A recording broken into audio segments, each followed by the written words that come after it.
कहता है, वक्त सबका हिसाब जरूर लेता है, बस कभी कभी देर हो जाती है।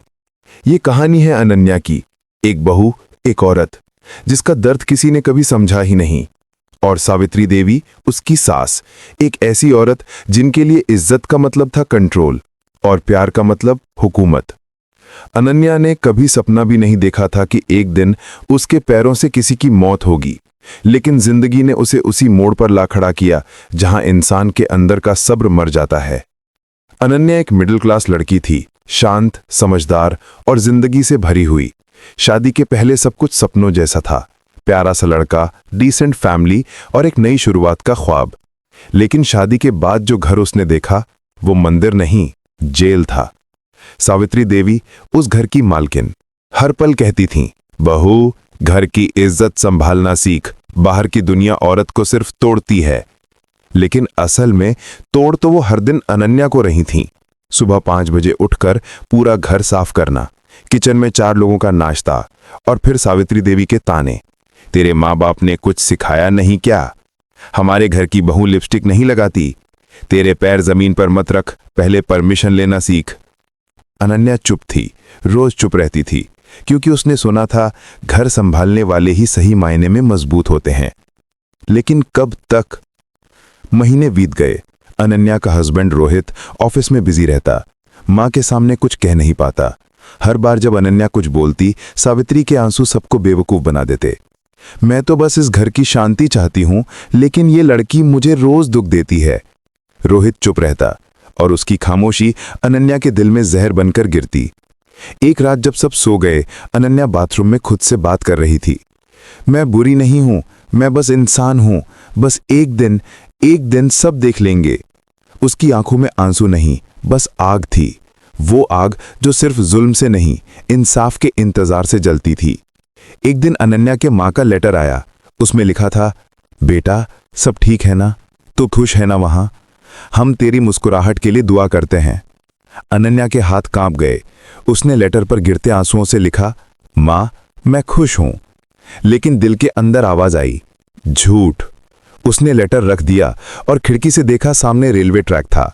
रोज गुजरती ट्रेनों से उसे ऐसा लगता जैसे कोई कह रही हो, भाग जा अनन्या। लेकिन वो नहीं भागी, क्योंकि वो टूटना नहीं चाहती थी, वो बदलना चाहती थी। सावित्री देवी ने डिसाइड किया अनन्या को कंट्रोल करने का एक और तरीका। उसने रोहित से कहा, बेटा कल से अनन्या का फोन बंद करवा दो, बहू को इतनी आजादी ठीक नहीं। रोहित ने कुछ नहीं कहा, फोन छीन लिया गया। फिर सावित्री ने उसके माँ बाप के घर कॉल किया, आपकी बेटी ठीक है, हम उसे संभाल लेंगे, अब बार बार फोन मत किया कीजिए। अनन्या चुप रही, लेकिन उसका अंदर अब सुन नहीं रहा था, वो फट रहा था।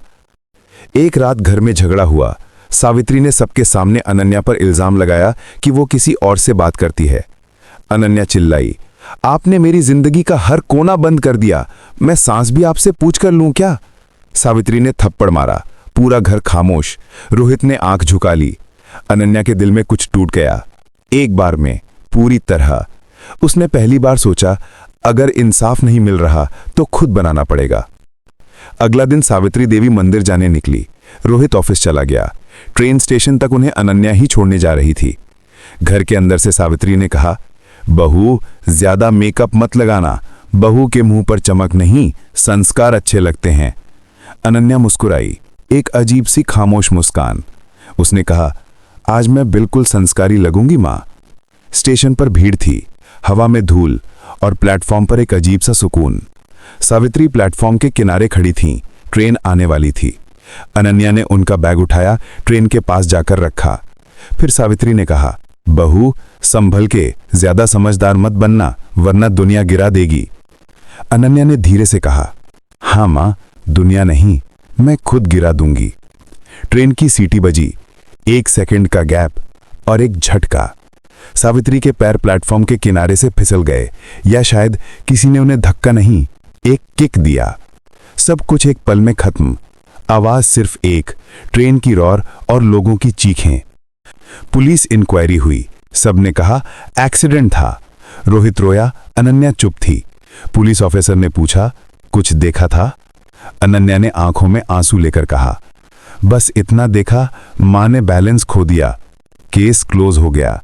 किसी ने सवाल नहीं किया, क्योंकि एक बहू के आंसू सब कुछ डुबा देते हैं। लेकिन उस रात अनन्या अपने कमरे में बैठी थी। ट्रेन की आवाज फिर से दूर से आ रही थी। उसने खिड़की से देखा और कहा, आज पहली बार ट्रेन मुझे आजादी लग रही है। वो दिन से अनन्या बदल गई। ना वो रोई ना हंसी, बस एक अजीब सा सुकून उसके चेहरे पर था।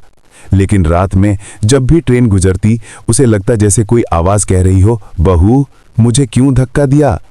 उसके दिल में गिल्ट और राहत दोनों साथ जी रहे थे। कहीं अंदर एक आवाज कहती, ये इंसाफ था। दूसरी कहती, ये पाप था। एक दिन उसने डायरी में लिखा, मैं खुदा नहीं हूं, लेकिन हर जुल्म का एक वक्त होता है। मां ने मुझे तोड़ दिया और मैंने अपनी रूह बचाने के लिए उसे मिटा दिया। 1 साल बाद अनन्या एक ऑर्फनेज में काम कर रही थी। रोहित ने शहर छोड़ दिया। सब कुछ सामान्य लगता था, पर अंदर से वो कभी सामान्य नहीं हुई। एक दिन एक छोटी सी लड़की ने उससे पूछा, आंटी आप इतनी चुप क्यों रहती हो। अनन्या ने उसकी आंखों में देखा और कहा, क्योंकि कुछ आवाजें कभी बंद नहीं होती, वो सिर्फ अंदर चलती रहती हैं। उसने खिड़की से देखा, दूर एक ट्रेन जा रही थी। धुआं हवा में घुल रहा था। उसने आंख बंद करके कहा, जब इंसाफ सिस्टम नहीं देता तो एक औरत खुद सिस्टम बन जाती है।